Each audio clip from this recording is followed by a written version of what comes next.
अस्सलाम वालेकुम। मेरा नाम है दानिश मकसूद और आप देख रहे हैं मेरा YouTube channel Dawn News editorials. आज 30 दिसंबर का एडिटोरियल मैं आपसे शेयर कर रहा हूँ, शो ऑफ हैंड्स।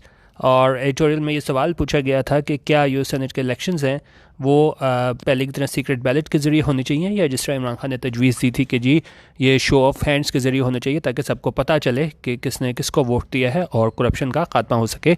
तो उस हवाले से ये एडिटोरियल है। अच्छा, इसमें दो ईडीएम अच्छे यूज़ हुए हैं, एक प्रोस एंड कॉन्स है।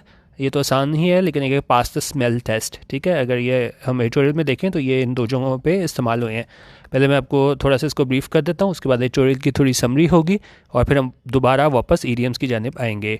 अच्छा, अब प्रोस एंड कॉन्स क्या होता है, किसी चीज़ के फ़ायदे नुकसानात, ठीक है। और पास द स्मेल टेस्ट होता है कि कोई चीज़ जो हो वो क्या हो, ट्रस्टवर्दी हो, क्रेडिबल हो, ऑथेंटिक हो और मॉरली एक्सेप्टेबल हो, usually used in the negative, ठीक है। तो मोस्टली हमारे पास ये नेगेटिव केसेस में इस्तेमाल होता है। पहले हम अब इसको एडिटोरियल देख लेते हैं, छोटी सी समरी, और फिर हम वापस ईडीएम की जाने पाते हैं। उन्होंने कहा ये जो एक सियासी और हमारे पास कानूनी जो है ना वो आर्गूमेंट जारी है किस चीज़ पे, कि किस तरीके से हमने इलेक्शन कराने हैं, ये आने वाले जो सेनेट इलेक्शंस है वहाँ पे। उन्होंने कहा वो सवाल उठाते हैं किस तरह के बड़े अनकम्फर्टेबल जो है वो सवालात उठाते हैं, जिसको मतलब जवाब देने में क्या हो आप इजी ना हो ना। तो और उसमें क्या है कि उनका प्राइम मिनिस्टर इमरान खान जो है वो इस बारे में बात करते आए हैं कि भाई इसको रिप्लेस किया जाए, तब्दील किया जाए सीक्रेट बैलेट को इलेक्शंस में। कहाँ के इलेक्शंस के, ये अपर हाउस के इलेक्शंस हैं, with a show off hands. Show off hands के ज़रिए ये इलेक्शन कराए जाए सेनेट में, ठीक है। He was rationalising this change bye arguing that a manage of corruption and secret balloting could be approved by a transparent mode of voting. और इसकी इन्होंने जस्टिफिकेशन क्या दी इमरान खान ने कि भाई मैं इसलिए चाहता हूँ कि ये शो ऑफ हैंड्स के ज़रिए जो है वो इलेक्शन हों ताकि ये करप्शन का जो है ना ये अंसर पाया जाता है सीक्रेट बैलेटिंग में, उसका खात्मा हो और हमें क्या बिल्कुल ट्रांसपेरेंट शफाफ तरीके से जो है ना वोटिंग देखने को मिले। Last week the federal cabinet decide to seek the opinion of the supreme court on the matter. अच्छा, अब इसमें यहाँ पे एक और ये तनकीद एडिटोरियल में की गई है कि जी आप एडवाइजरी जुरिस्डिक्शन में चले गए हो सुप्रीम कोर्ट की, और आपने क्या किया है, पार्लियामेंट को बाईपास किया है। क्योंकि अगर आपने कोई अमेंडमेंट करनी है लॉ में तो आप क्या हो, पार्लियामेंट उसका बेहतरीन ज़रिया है, लेकिन ये लोगों ने क्या किया है, एडवाइजरी जुरिस्डिक्शन का सहारा लिया है सुप्रीम कोर्ट की। और उसमें क्या हुआ है, यो प्रेस इंफॉर्मेशन डिपार्टमेंट है, उसमें क्या हमें वहाँ से स्टेटमेंट नज़र आई है कि जी प्रेसिडेंट ने ओपिनियन मांगा है सुप्रीम कोर्ट का, किस हवाले से कि यो प्राइम मिनिस्टर का प्रपोजल है, उनका आइडिया है कि इलेक्शन जो हैं वो ओपन बैलेट के ज़रिए हों, यानी कि शो ऑफ हैंड्स के ज़रिए हों। और ये hearing of the presidential reference will begin next month, कि ये जो हेयरिंग है इस प्रेसिडेंशियल रेफरेंस की कि ऐसा किया जाए कि ना किया जाए शो ऑफ हैंड्स के ज़रिए सेनेट के इलेक्शंस, वो कब आगाज़ होगा, विल बिगिन नेक्स्ट मंथ, यानी अगले महीने आगाज़ होगा। अच्छा, लेकिन अब उसमें क्या क्या कह रहे हैं, उन्होंने कहा कि इस पर कुछ चीज़ मिसिंग है। उसमें क्या चीज़ मिसिंग है, उन्होंने कहा कि प्राइम मिनिस्टर और इसकी पार्टी कोलीग्स को कोई प्रॉब्लम नहीं थी सीक्रेट बैलेट रहेंगे सेनेट में, जब when their people were elected to the house in the past, कि जब उनके लोग जो है ना वो इलेक्ट होके आए हाउस में माजी में, उनको उस टाइम भी उन्होंने सीक्रेट बैलेट पे कोई इतराज़ नहीं किया।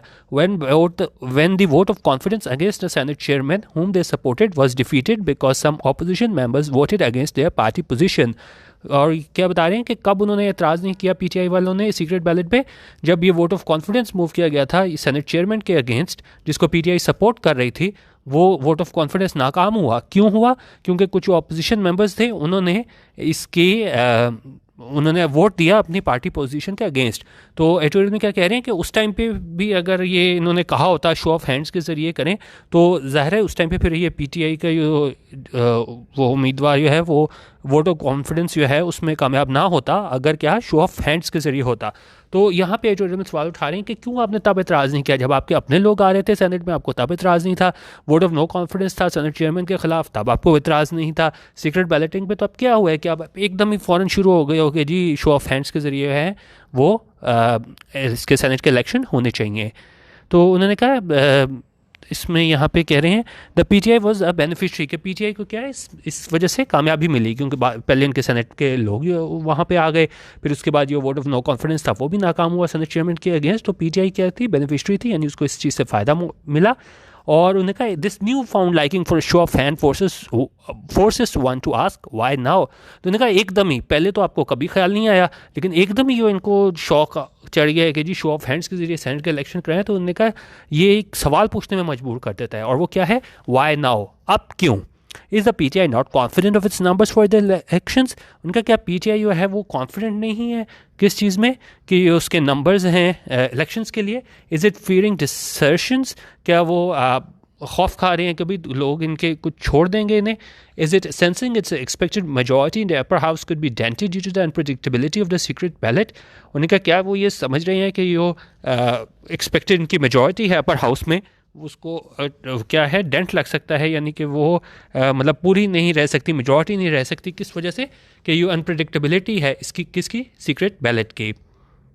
क्योंकि ज़ाहिर है उसमें तो आपको पता होता है कि लोग पार्टी पोजीशन के अगेंस्ट भी वोट दे देते हैं कि भाई किसी को क्या पता चलेगा, लेकिन ज़ाहिर है जब शो ऑफ हैंड्स के ज़रिए हो तो आपको पार्टी पोजीशन पे ही रहना पड़ेगा। मेन मसला ये है जो एडिटोरियल में डिस्कस किया जा रहा है। These questions require answers from the PTI that may explain the peculiar haste on display and the unconventional route being taken to push the change through before the elections. तो उन्होंने कहा ये सवालात जो है ना वो ज़रूरत है कि उनके जवाबात दिए जाएँ PTI की जानिब से, ठीक है, यही सारे सवालात के क्यों अभी जो है ये जल्दी कर रहे हैं, ठीक है, उनको मतलब जवाब देना पड़ेगा कि क्यों आपको इतनी जल्दी में ये सारे चेंज करने में ख्याल आ रहा है, क्योंकि पहले आपने कभी ये बात की नहीं है और अब आपको क्यों ये ख्याल आया है, ठीक है।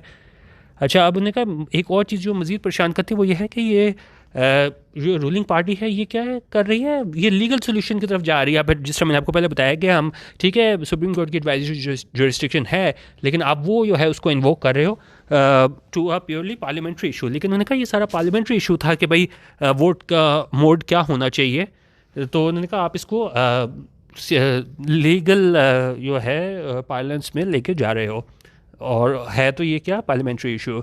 If it really wants this change to happen, उन्होंने कहा वाकई उस चेंज को जो है वो अडॉप्ट करना चाहते हैं, the proper way to take the opposition on board and allow for the matter to be debated as is the norm for issues that require to be voted on in the house.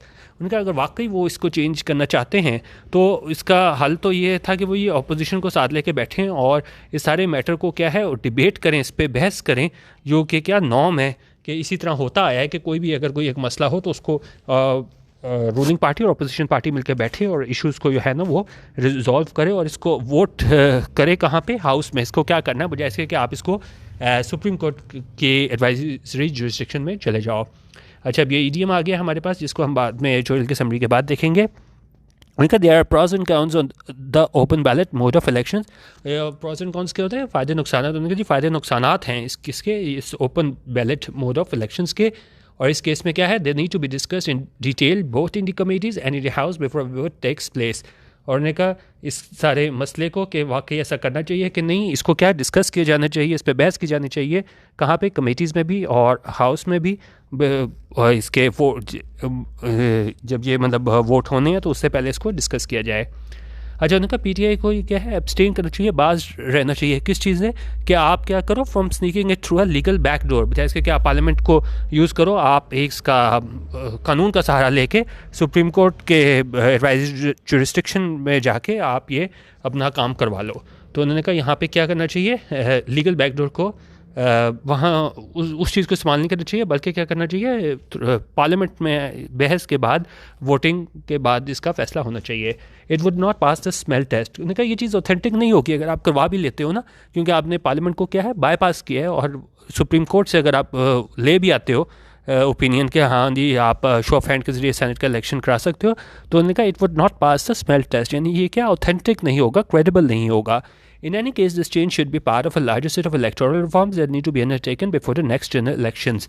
तो उन्होंने कहा ये जो change है कि ऐसा होना चाहिए कि नहीं, ये क्या होना चाहिए, ये इलेक्टोरल रिफॉर्म्स का हिस्सा होना चाहिए जो क्या है that need to be undertaken before the next general elections, कि नेक्स्ट जनरल इलेक्शन से पहले जो है ना उन रिफॉर्म्स का हिस्सा होना चाहिए कि बाद में हमने किस तरह करना है।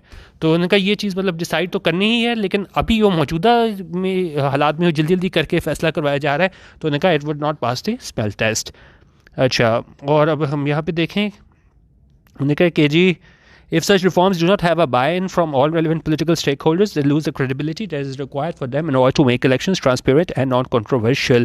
और उन्होंने कहा अगर जो है ना इसमें कह रहे हैं कि जी जो रिफॉर्म्स हैं उसमें क्या है तमाम स्टेक होल्डर्स की राय ज़रूरी है, नहीं तो क्या है वो क्रेडिबिलिटी लूज़ कर देंगे, जिसकी ज़रूरत होती है हमारे पास क्या करने के लिए, इलेक्शंस को ट्रांसपेरेंट और नॉन कंट्रोवर्शियल यानी गैर मतनाज़ा और शफाफ बनाने में जिनकी ज़रूरत होती है, तो उन्होंने कहा वो चीज़ नहीं होगी और क्रेडिबिलिटी लूज़ हो जाएगी। ठीक है, और बेसिक इसमें यही बता रहे हैं कि जी आप पार्लियामेंट को इस्तेमाल करो बजाय इसके कि आप इस पे एडवाइजरी रिस्ट्रिक्शन पे जिस तरह अभी किया गया है पीटीआई की जानिब से, द रूलिंग पार्टी शुड शन हेस्ट एंड चूज़ प्रूडेंस। उनका रूलिंग पार्टी को यह क्या करना चाहिए, इसको जल्दी छोड़ देना चाहिए, यानी जल्दी जल्दी हर चीज़ कर रहे हैं बजाय इसके कि आप पार्लियामेंट में डिसाइड करते हैं, आप फ़ौरन वहाँ पे सुप्रीम कोर्ट चले गए और वहाँ से ओपिनियन लेने जा रहे हो।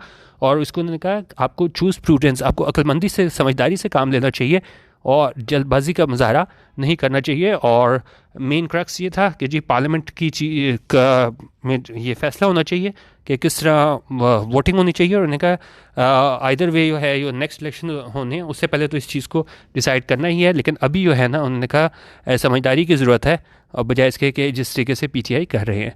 और साथ उन्होंने एतराज़ किया कि जी पहले अपनी दफ़ा इनको एतराज़ नहीं था और अब इनको एकदम याद आ गया है कि शो ऑफ हैंड्स के ज़रिए इलेक्शन होने चाहिए। दोबारा हम इसको ईडियम्स को देख लेते हैं हम। अच्छा, इसको प्रॉज एंड कॉन्स होता है किसी चीज़ के फ़ायदे नुकसानात। Pros and cons of something are its advantages and disadvantages which you consider carefully so that you can make a sensible decision. कोई भी आपने डिसीजन लेना हो तो आप क्या उसके फ़ायदे नुकसानात देखते हो। जिस तरह फर्ज़ करें आप कहीं जॉब मिल रही है दूर, तो आप देखते हो इसकी सैलरी कितनी है, इसके फ़ायदे क्या हैं। फिर अगर वो जगह से बहुत ज़्यादा दूर है तो ये क्या है, आपके घर से दूर है तो ये उसका नुकसान हो गया। तो कोई भी डिसीजन लेने से पहले क्या है, आप उसके फ़ायदे नुकसानात देख रहे हो। जिस तरह यहाँ पे एग्जाम्पल देखें, They sat for hours debating the pros and cons of setting up their own firm. उनका घंटों उन्होंने इस बात पे बहस की, फ़ायदे नुकसानात देखे किस चीज़ के, कि अगर वो अपनी फर्म जो है वो स्टार्ट करते हैं। और ये जिस तरह भी एडिटोरियल मैंने आपको बताया प्रोज एंड कॉन्स क्या है, कि ये ओपन बैलेट है, उन्होंने कहा इसके हमें फ़ायदे नुकसानात देखने होंगे इस मोड ऑफ इलेक्शंस के, और इस केस में जो है ना डिस्कस की जानी चाहिए ये चीज़ कहाँ पे, कमेटीज़ में भी और हाउस में भी। इसके वोट के बिफोर वोट टेक्स प्लेस, यानी जब वोटिंग हो तो उससे पहले जो है इसको डिस्कस किया जाना चाहिए, इस पर बहस की जानी चाहिए कमेटीज़ में भी और हाउस में भी। पास स्मेल टेस्ट जिस तरह था हमारे पास कि कुछ चीज़ जो ट्रस्टवर्दी हो, क्रेडिबल हो, ऑथेंटिक हो, मॉरली एक्सेप्टेबल हो, और ये कहाँ यूज़ होती है ज़्यादातर, नेगेटिव सेंस में। जिस तरह यहाँ पे देखें, his explanation for how he got the money does not pass the smell taste. उनका जो एक्सप्लेनेशन दी, वजाहत दी कि उसने किस तरह ये पैसे हासिल किए, does not pass the smell taste, यानी कि वो क्रेडिबल नहीं थी, ऑथेंटिक चीज़ नहीं थी। ठीक है, और मतलब एक ऐसी चीज़ जो आप एक्सेप्टेबल आपको ना हो ना, आपको लगे कि नहीं भाई ये ऐसा नहीं हो सकता। और यहाँ पे किस तरह यूज़ हुआ था हमारे पास इस एडिटोरियल में, The PTI should abstain from sneaking it in through a legal backdoor. It would not pass the smell test. कि PTI ये कोशिश कर रही है कि पार्लियामेंट से ये फैसला कराने की बजाय जो है ना वो सुप्रीम कोर्ट की एडवाइजरी जुरिस्डिक्शन को यो यूज़ करके इस मोड को लाना चाह रही है सेनेट के इलेक्शंस में। तो उन्होंने कहा ये क्या होगा, it would not pass the smell taste, यानी कि ये बिल्कुल ऑथेंटिक नहीं होगा, क्रेडिबल नहीं होगा, ट्रस्टवर्दी नहीं होगा, और ज़ाहिर अपोजिशन के लिए भी और मेजॉरिटी को क्या है वो एक्सेप्टेबल नहीं होगा। तो ये हमारे पास दो एडिटोरियल थे, पास द स्मेल टेस्ट और प्रॉस एंड कॉन्स, और ये हमारे पास शो ऑफ हैंड्स जो एडिटोरियल था उसमें इस्तेमाल हुए थे। तो इसको आप देख लीजिएगा। मैंने कोशिश की थी कि एडिटोरियल की समरी भी करा दूं और ईडीएम भी थोड़े से करा दूं, क्योंकि कुछ लोगों का था सिर्फ ईडीएम कराएं, कुछ लोग कहते हैं सिर्फ एडिटोरियल कराएं, तो दोनों को आज मैंने कवर करने की कोशिश की है। तो अपना फीडबैक ज़रूर दीजिएगा, और मेरा ये चैनल है डॉन न्यूज़ एडिटोरियल्स यूट्यूब पे, वो भी ज़रूर सब्सक्राइब कर लीजिएगा। वीडियो देखने का बहुत शुक्रिया। अल्लाह हाफ़िज़ और पाकिस्तान जिंदाबाद।